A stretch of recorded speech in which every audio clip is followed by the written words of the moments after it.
Ga tambayin kike ma Arfat amarya kin wace gaje, kin ci gida bare kuma waje, mata mutan ado kyau da beje, kyawun maza ko sai dai da saje, ga tubali mafarin gidaje, sama ta sama kuke can.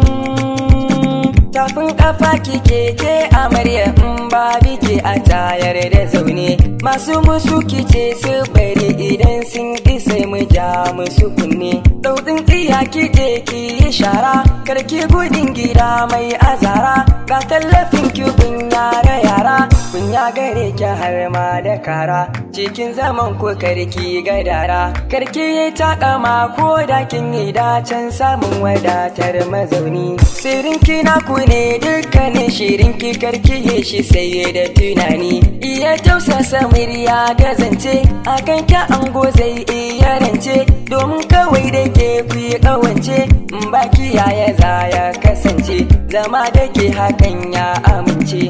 Da hutu kawai an kasance karki faɗa kina gwada kwanzi, duk wata hidima zai yi miki ran maulidi ya kame ki kaji, ya sa tufa ki sa masa hula, ba kya da kwaɗayin yan silalla, an gobe san kina zubi da kwalla, khalifa na faɗa ki yi shela, gare ki ya zam ɗan adala, sanyin kya a gare shi na yaƙini wane ruwan furinci da randa,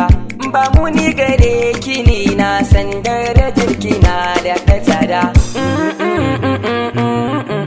Kai ambatar ki ya zarce baki, karairaya da taku na mulki, bambancin ki yana gun sadaki, taron bikin ki mu mun ga baki, kin wuce yan uba Arfat kin ga duka tambira na danki nake yi, kin zama damina ba a cin hatsi sai da ke ki sabunta yayi, yabo na kai halin dan magori, garariya ake ta tsari, gyaɗa da ta yi kyau ba ta bori, ɗau magani ki fesa wa kwari, suna bai raba Maryam da Mari, ke ce kirjin biki duk kyawun gida ba ki a kira shi da saura, girman ki ne yasa in an kai ki ɗaki sai a biyo ki da gara, gashi gidan ki an masa jere, takun rawar ki kuya a tare, baitin kikin gana ya a tare, in kin ji sai ki fesan turare, ni ma na samu danshin amare, ture ka gatsiya kallabin ki tarin ɗaurin ki ba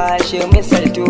kwarjinin ki ke ɗiba ta idan na sabar ki zan karanto, da martaba kike nuna